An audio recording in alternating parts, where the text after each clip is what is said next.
Hive Minecraft community, once a thriving hub of creativity and collaboration, has recently become the center of controversy, allegations, and fractured relationships.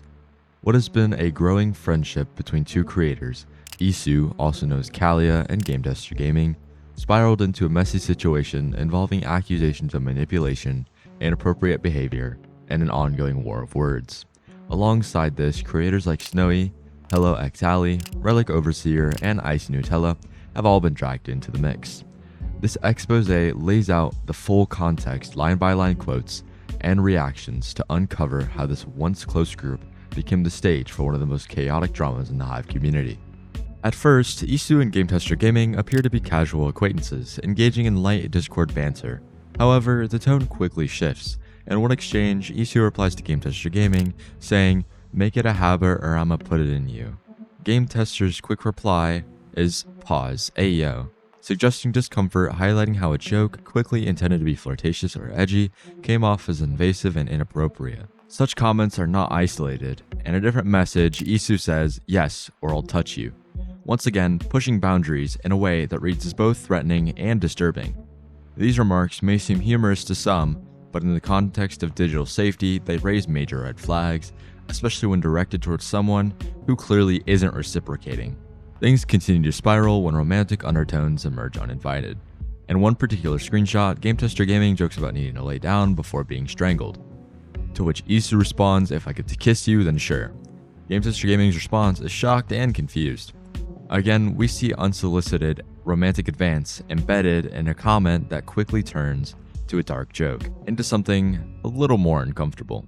Isu's own admissions paint a concerning image of her online behavior.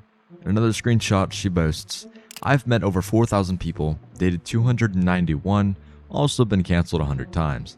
Last one was for saying the N-word." This admission isn't just tone deaf, it's deeply disturbing. She presents a pattern of behavior that includes reckless speech and disregard for racial sensitivity with nonchalance, as almost if it were a badge of notoriety. Boasting about cancellation due to slurs suggests zero accountability. This is not someone apologizing nor trying to change, it is someone modifying their problematic history for shock value. That alone raises the question, how many others has she manipulated or hurt along the way? A deeper look into her messages reveals emotional manipulation and self-mythologizing. In one emotionally charged message, Isu writes, "It's either you hate my guts for all eternity or you miss me. Apparently, I'm addicting people." This pseudo-poetic line speaks volumes. It's a calculated mix of self-victimization and self-pity. She's trying to paint herself as someone impossible to forget regardless of the pain she causes. Multiple interactions with Game Tester Gaming shows her trying to build closeness even when not reciprocated. In messages like, "What if I ask you out?" and promises to reward Game Tester Gaming for sleeping, she presses further into romantic spaces despite Game Tester Gaming never indicating mutual interest. These advances do not feel like mutual flirtation, they feel like pressure. Isu's behavior extends beyond flirtation into manipulation and of others in the Hive community. Her farewell Discord message to a server after being removed from a mod role by streamer Relic Overseer is filled with emotionally charged rhetoric. She blames the community's toxic encouragement of breaking rules for content, rather than acknowledging her own role in escalating drama. Her departure monologue reads less like reflection and more like deflection. Isu blames others for the drama that always existed, quote-unquote, never once accepting any part in it. She says she wants to quit YouTube with a bang, an alarming phrase that signals volatility and a desire to leave with not grace but by causing disruption. Then comes the response from Snowy, an important rebuttal voice. Snowy posts a detailed rebuttal to Isu's accusations, denying any alt account creation or use of slurs. Snowy is measured and factual. Even just as they express justified frustration, they refuse to defend any accused groomers and firmly distance themselves from the toxicity Isu tries to spread.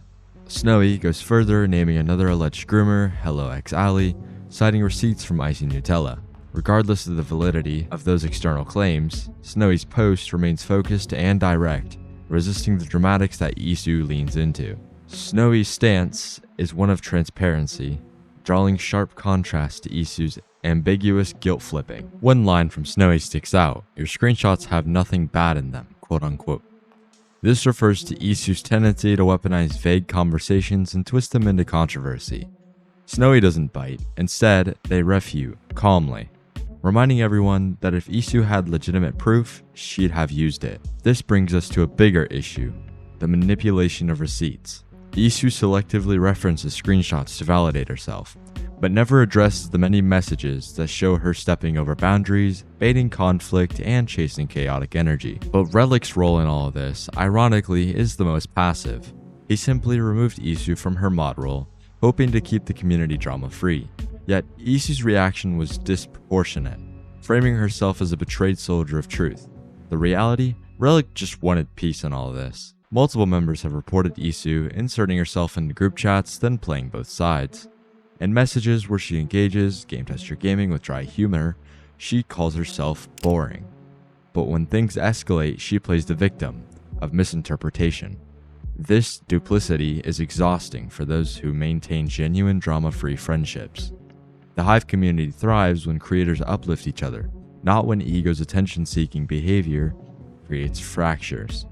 Isu's history of boasting about cancellations, her romantic pressure tactics, and her melodramatic public exits point to someone more invested in narrative control than in community. This is an expose. It is not an attack. It's documentation. Isu's words are her own. The screenshots speak clearly. This is not a witch hunt. This is a protective measure to prevent others from being pulled into cycles of confusion, manipulation, and gaslighting. The hope here is clarity, that creators, moderators, and players can see the situation for what it is and draw boundaries accordingly.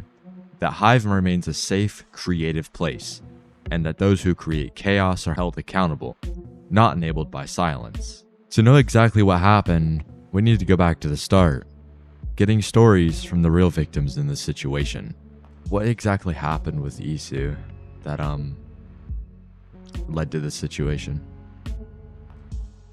So, I heard about what Isu did to all of you guys, and so pretty much, I did not like it. I took away her mod, and then, she starts doing all this stuff to me that I do not like.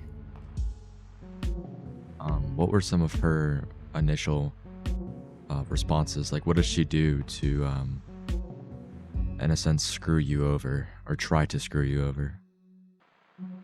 Let's see, by sending inappropriate images to me in DMs, real life pictures too, and sending weird things let's see,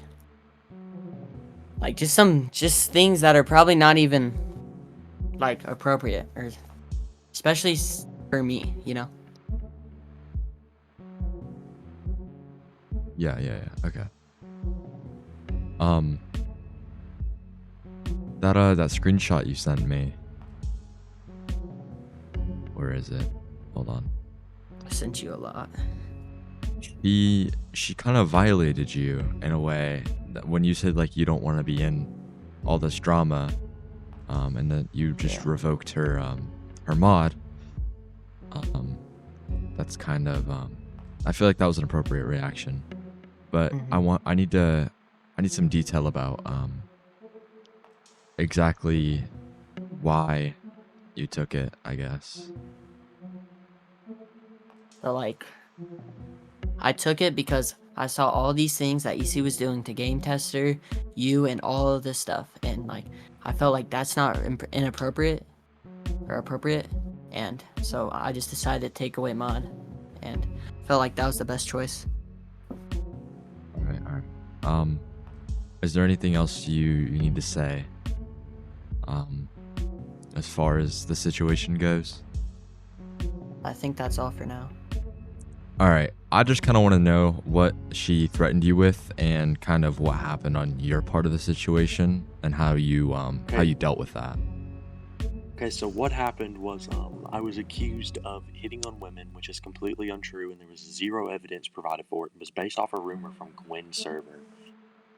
The other thing was me being weird, which what she showed was just me being myself, how I act on stream and off stream. Pretty much completely normal behavior, nothing weird about it, all jokey stuff. The third thing I think was mental health, which honestly in my opinion was disgusting to leak my mental health. I don't know why they did that, but that's what I was accused of, and they didn't really, threaten me with anything, but I tried to defend myself. They had hidden me from their channel, blocked me, and wouldn't handle it in DMs when I had asked multiple times. And the day before they had exposed me, or that night, they had basically what they did was asked me out, and then I said no. Pretty much, I pretty much told them no, and I was being cautious. Then they spoke to their counselor or whatever, and then pretty much banned me and blocked me from everything. And the next day, chose to do false allegations against me, and that's mainly the whole story from my side. The reason why I didn't really choose to respond was I didn't really think I had to, since the majority of the community honestly didn't believe it, and they had already spoken publicly in my DMs that they wanted to be canceled anyway. So clearly, it was all just a stunt for attention. All right. I appreciate your side of the story. And if you need anything, just let me know. Alright.